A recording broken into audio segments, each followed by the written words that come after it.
Paz do Senhor, meu amado, bem-vindo de volta à nossa escola bíblica. Nós estamos estudando o Evangelho de Mateus. Então, pega a sua Bíblia, pega o seu caderno de estudos, ora o Senhor, pede a Ele discernimento, entendimento, conhecimento, sabedoria, pede a Ele proteção, para que nós possamos desvendar dos seus mistérios. Nós já estamos no capítulo 13, que fala sobre as chamadas parábolas do reino. Então, vamos a elas. Parábolas do reino, na verdade, são em número de 7. Nós vamos ver uma última aqui, que seria a 8ª que Mateus nos dá. Elas falam sobre o reino de Deus. 2 destas parábolas nós encontramos tanto em Marcos quanto em Lucas, que é a parábola do semeador. Os 3 têm esta parábola, e a do grão de mostarda. Os 3 evangelhos têm esta parábola. Uma só está em Lucas, a do fermento só está em Lucas e Mateus. E 4 destas parábolas estão somente em Mateus, a do joio, a do tesouro escondido e da pérola de grande valor e da rede. Parábola é a tradução de uma palavra em hebraico que quer dizer machal. Machal é um dito difícil, é um dito enigmático, não é uma ilustração, é um método de ensinar e tinha um objetivo: reter a verdade sobre Jesus, sobre ele.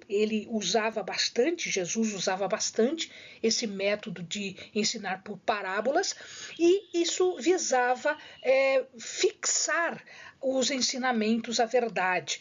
E isso também deixava a multidão sem o conhecimento, porque como era difícil de entender, eles não conseguiam alcançar o sentido da palavra.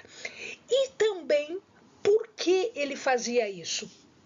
Porque as pessoas estavam ficando surdas às suas reivindicações.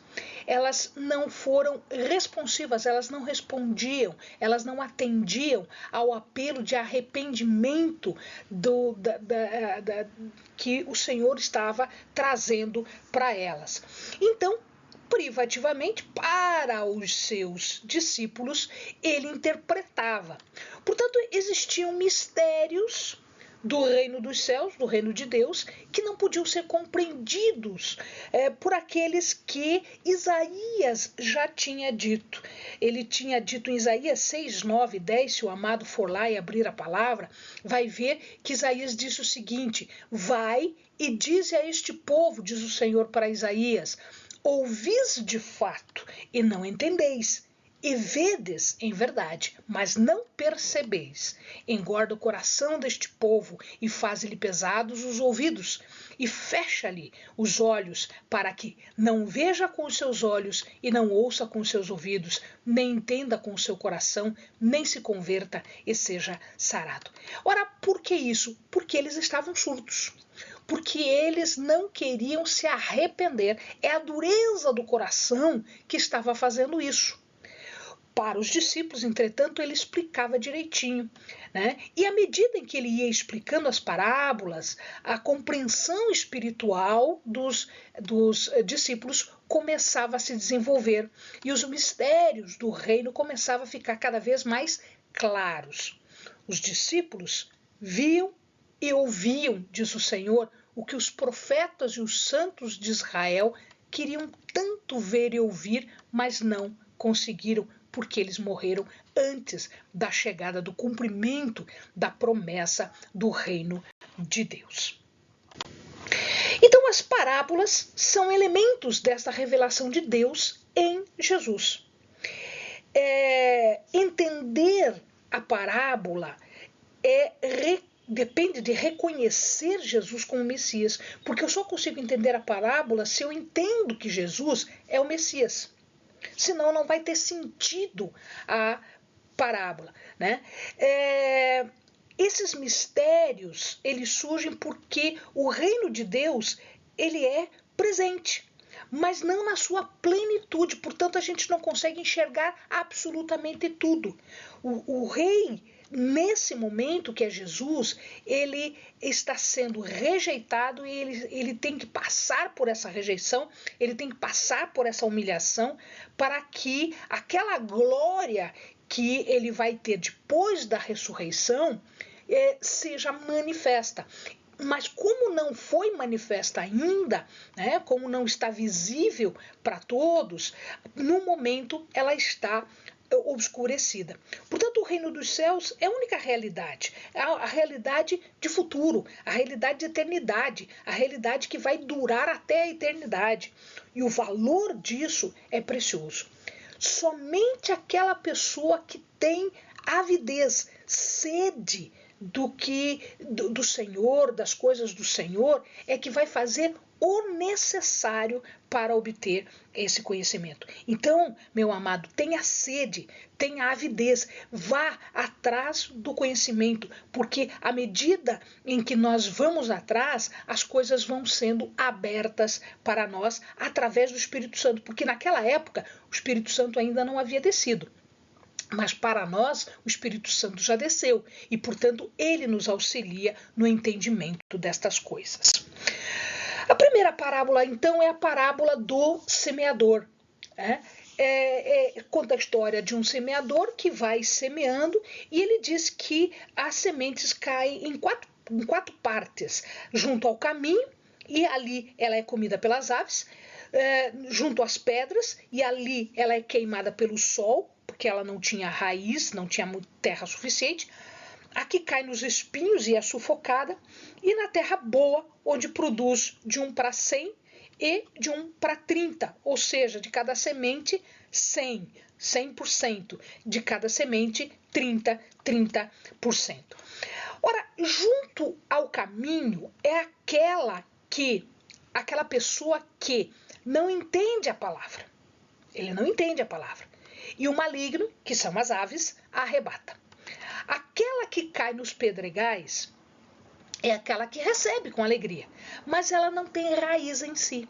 Portanto, angústia, perseguição, tudo que tropeço, ela acaba se escandalizando, ela se rebela, sua fé é abalada, né? Então ela não tem raiz naquilo que ela ouviu. Aquela que sai do espinho, os espinhos são aqueles que se preocupam com o cuidado do mundo, as riquezas, as coisas boas da vida. Eu não vou pagar o preço para isso. Né? Então elas são seduzidas por aquilo que é imediato, aquilo que é do agora. E aquela que cai na boa terra é aquela pessoa que ouve, que compreende e que dá bons frutos e frutos em abundância. Quando ele diz escutai vós, era para que os discípulos escutassem esta palavra, não para as pessoas, mas para os discípulos. Portanto, é para o ouvido deles e para o conhecimento deles, assim como é para o nosso ouvido e para o nosso conhecimento. Então, meu amado, que seja você a boa terra, que seja você aquela que recebe a palavra e que produza bons e abundantes frutos. A segunda parábola é a parábola do joio.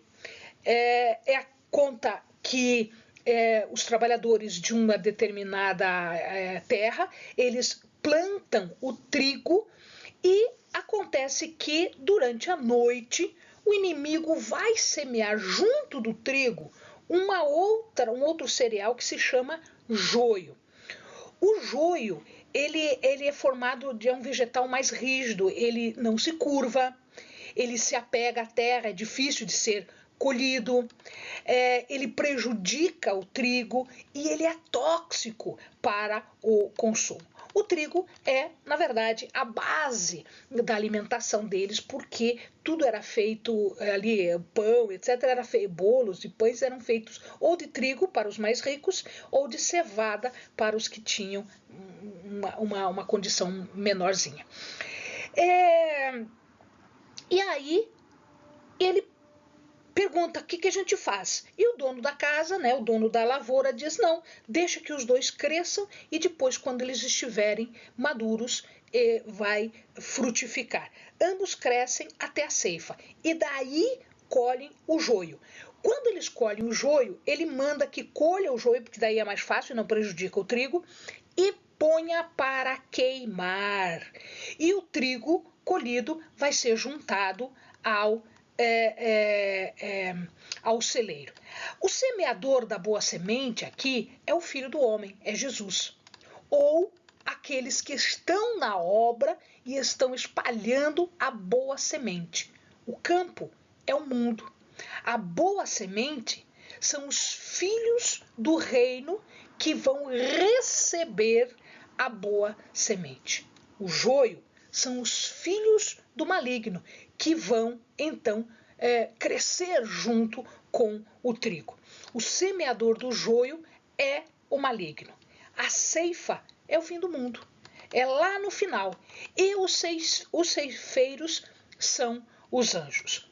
Como o joio, os filhos do maligno, né? Como o joio, os filhos do maligno, eles vão queimar na fornalha de fogo lá no final, quando tudo estiver terminado. Então, meu amado, seja você o trigo.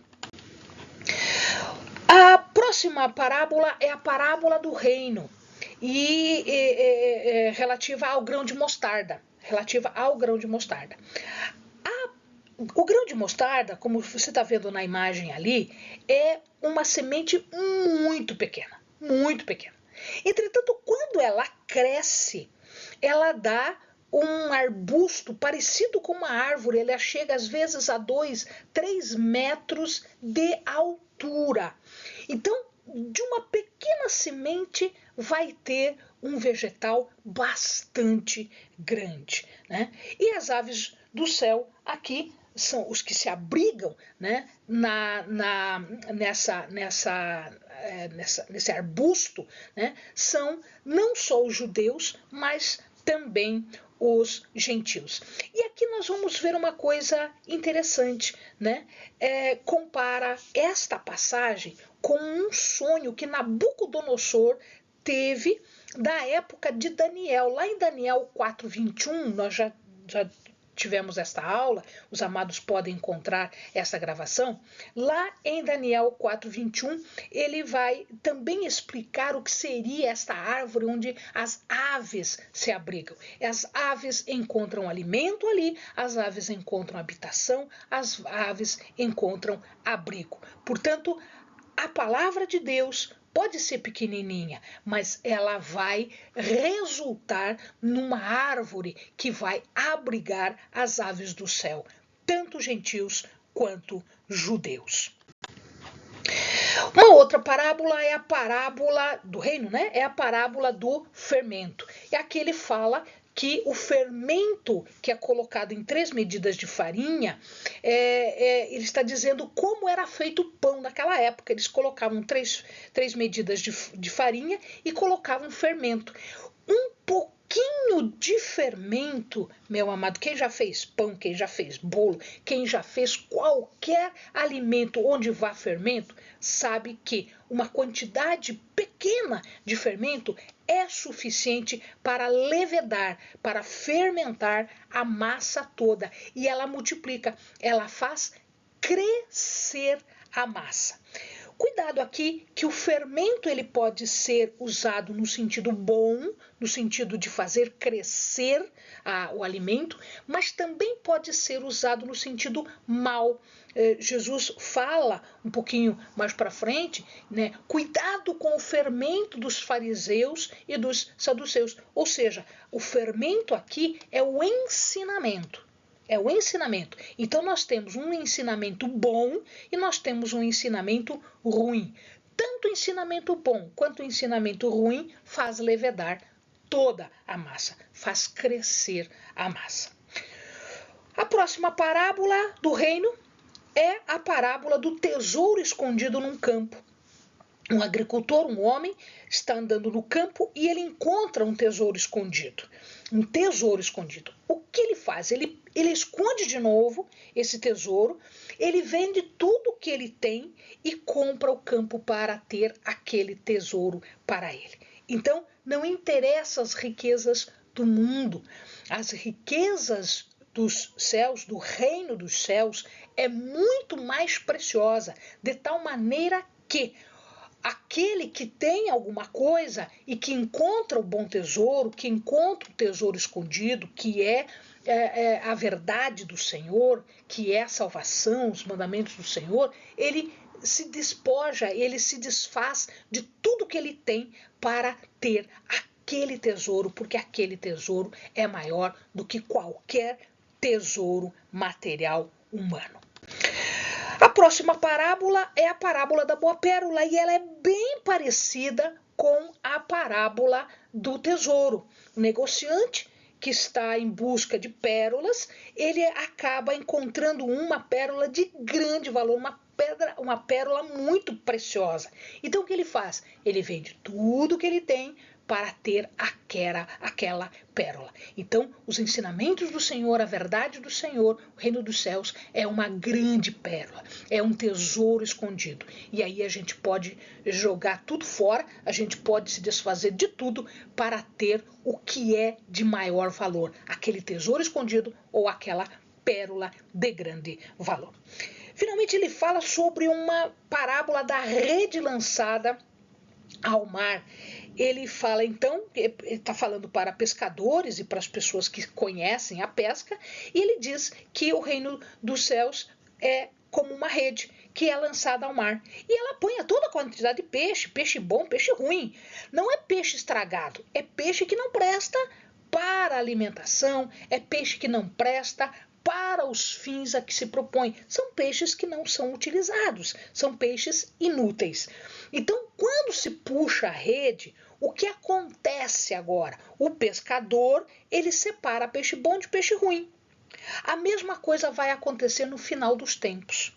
Quando a rede que foi lançada no mundo for puxada, os anjos do Senhor vão separar os peixes bons, ou seja, os peixes justos, dos peixes maus, ou seja, dos peixes injustos. Os peixes injustos, os peixes maus, vão ser jogados na fornalha de fogo. E os peixes bons vão ser levados junto ao pescador. Portanto, nós temos aqui praticamente a mesma ideia do joio e do trigo. Ao final, ele fala mais uma parábola, né, que a gente pode entender que é parábola, e esta parábola é a do escriba instruído. O que é escriba instruído? Escriba instruído é aquele discípulo de Jesus, aquele que entende as coisas que o Senhor está falando. Portanto, nós precisamos pedir ao Senhor que mande o seu Espírito para que nós possamos entender as coisas de Deus. E ele aprende verdades, as verdades do reino dos céus. É um mestre da lei de Cristo. E ele tem um depósito, um rico depósito, um conhecimento bastante amplo do qual ele pode tirar verdades. E o Senhor diz que ele tira verdades novas e verdades velhas. Que são verdades novas? São verdades que foram apresentadas, que foram deixadas claras somente com a vinda do Messias. Portanto, o Senhor Jesus revelou para nós coisas novas.